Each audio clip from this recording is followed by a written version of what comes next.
I did it again. I'll explain when I get home. I need to change real quick before I tell you. Alright, so I'm going to go outside and I'll tell you what happened.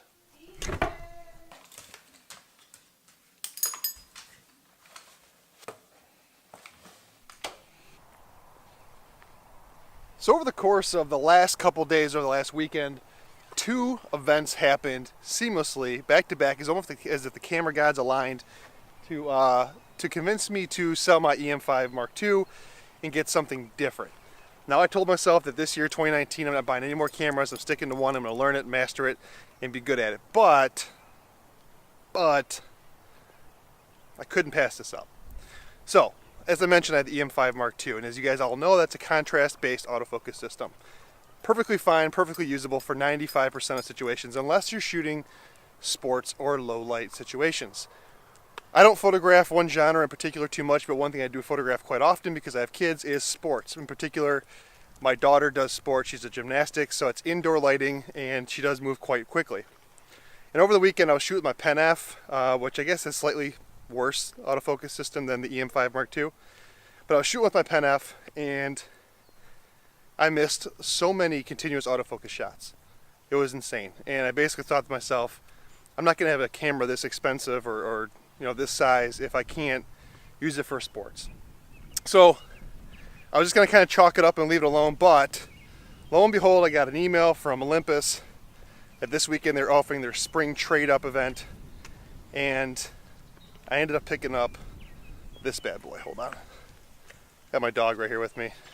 You guys can see him behind me. I got him with me, so I'm trying to walk the dog and do this at the same time. Anyways, I picked up this bad boy right here. This is the EM1 Mark II, which has been out since 2016. I believe it was announced in 2016, so it's not a new camera per se. But the reason why I picked this camera up, let me switch hands here. The reason why I picked this camera up is because this is when Olympus finally put the phase detect autofocus for sports shooters and birders and all that kind of stuff on their sensor and made it a lot more accurate for autofocus, especially in low light situations or in sports type situations. Come on, Tice, let's go, buddy. Come on. There we go. But I have avoided this camera for a while because, frankly speaking, paying $2,000 for a Micro Four Thirds body, just not something I'm into. And I've avoided the full frame stuff because the lenses are huge. I don't want to carry around big cameras. Now, this EM1 Mark II is not the smallest camera in the world, but the deal was, I guess, too good to pass up. I ended up getting it through the Olympus trade-up deal. I think I ended up paying, after I took my EM5 in and trade-in, well, I'm going to trade it in. I'm recording it now, but after trade-in, it's going to cost me $950. So sold the Pen F, traded in the EM5, and I have this EM1 Mark II as my main camera. And I'm switching to it. So to kind of like show you guys the difference right now, if there even is a difference, I'm going to take this exact lens, which is just a 14-to-150 Mark II ED, whatever it's called, take it off this EM5, and put it on my EM1 Mark II, and continue the rest of the vlog with that. So I just recorded a whole clip. I was walking and vlogging, and none of the audio worked at all because I didn't have the built-in. This isn't going to work either, is it? I didn't have the built-in power option turned on, so it wasn't powering my Rode Video Micro. All right, hold on one sec. I got to take care of this. Hold on. All right, come here. So I ended up picking up the Olympus EM1 Mark II, as I mentioned, because this camera kind of, well, first of all, I have Micro Four Thirds lenses, and this camera kind of checks all the boxes for what I'm going to need in a camera for the future, at least for the foreseeable future. From video aspect of it, look at your little guy. Don't touch.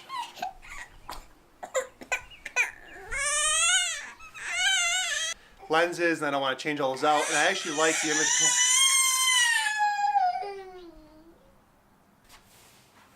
So, yeah, I put him for a nap, as I was saying. The EM1 Mark II is, well, I don't know what I left off with. EM1 Mark II is, I ended up picking this up. It's, it fixes my first problem of being, or not having good autofocus in sports. So it's got the phase detection going on. It's still small enough. It's the bigger side of Micro Four Thirds, but still small enough for a pro body. And this is definitely a pro body. It's got 2 SD card slots. It's fully weather sealed. It's got a big battery. It's got a high frame rate. It's headphone jack. It's got mic inputs. It's got all the features you could ever want in a pro camera. So this one should last me. A lot of wedding photographers shoot with this. So it's a good body. And then the price just brought it down and kind of sold it for me. So this is my camera for the remainder of 2019. I will not be changing cameras. I will not be doing anything else besides maybe experimenting here and there, but this will be my main camera. And I want to focus more in 2019 on making photos, maybe a zine or a couple themes, little photo books of travel. I got coming up some travel for work, just stuff like that. But this camera has everything I need in a camera. It's got the 4K. It's got crazy stabilization. It's my camera, and now it's time to focus on new things. So I just wanted to let you guys know and share with you guys why I dumped the EM5 Mark II, mainly because of sports autofocus, and why I picked up the EM1 Mark II. Of course, there are other sports cameras out there, but I didn't want to change systems, and I didn't want to carry around the bigger DSLRs that would be really good at sports. So EM1 Mark II it is, Micro Four Thirds for now, and I just hope Olympus can stay alive, because there's talks of them having, in fact, the whole photo camera market is struggling. Unless your name is Sony, there's rumors of Canon, Nikon, Olympus all struggling. I guess Fuji's doing okay, but I hope Olympus stays in business and keeps making Micro Four Thirds, especially now Panasonic is splitting their time with the full frame stuff. So, yeah, thanks guys for watching, and you'll be seeing a lot more about this camera and probably a lot more videos on actually making photos. All right, guys, see ya.